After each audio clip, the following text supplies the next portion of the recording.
So as I was coming up with the examples from the previous videos, I was being quite careful to make sure that I didn't write down something like this, 4x squared take away 36, where the coefficient of the x squared and the constant term both already have a common factor.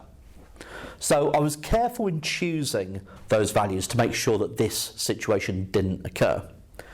Now, what I'm trying to pinpoint here is what it means by fully factorise. Now, what we've been doing is factorising, and in each of those scenarios that is exactly the same answer that you would get if the question had said fully factorise. Okay, but the idea here is that you need to be on the lookout for whether you could already factor a value out, the highest common factor of the 4x squared and the 36, before you do anything else, before we go into the difference of two squares, for example. Okay, so you could immediately go and say, well, this is 2x plus 6, 2x minus 6. Okay, you could do that. But I would not say that this is fully factorised. And the reason for that is because my two factors both have a common factor within them. They both have 2. So what I could do is I could factorise, so if I just focus on that first bracket, I could factorise what's inside the bracket. I could write that as 2 lots of x plus 3. Okay, so I factored the 2x plus 6 to 2 lots of x plus 3, and I could do the same with this one as well. I could factor the 2 out and have x take away 3 in my bracket.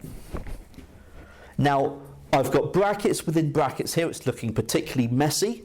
So let's remove the 2 outer shells, shall we? We've got 2 lots of x plus 3, and then times 2 lots of x take away 3.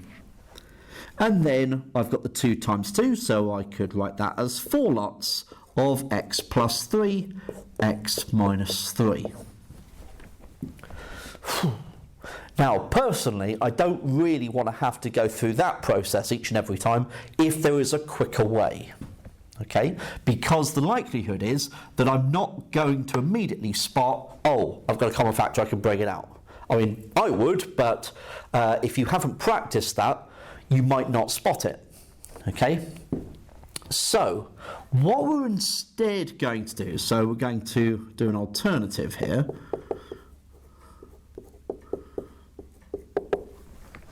is I'm first of all going to factor out the highest common factor.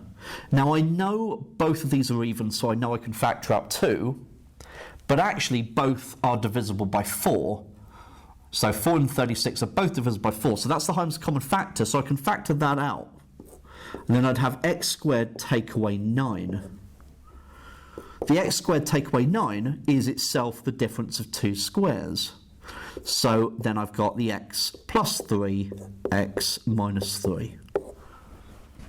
Okay, and that's a lot faster and a lot easier to do than going through this process here. Okay, let's take a look at another example.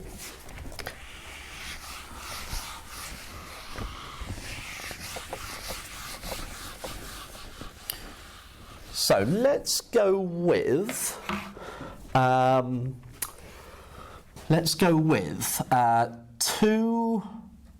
2x squared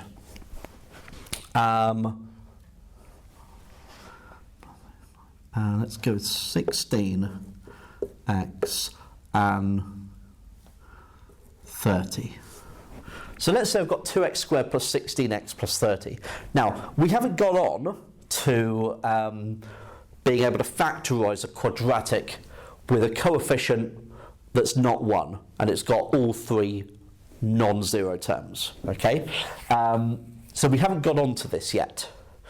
But the key point here is recognising that all 3 terms are even.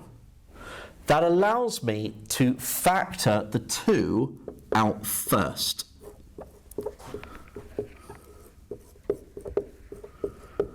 Okay, so I can factor out the 2.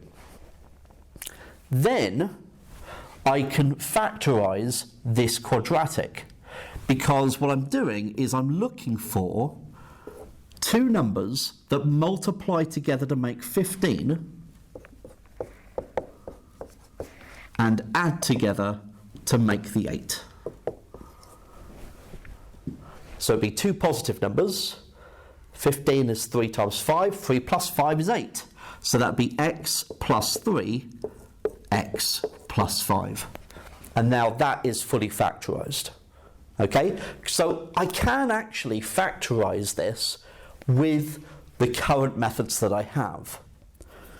But there will be examples like this that we can't do yet. Okay? That I won't be able to factor out that highest common factor and then factorise it. That's what we're getting onto in the next few videos, okay? But the key thing here is this idea of fully factorising, so making sure any highest common factors come up first, then factorise what you've got left over.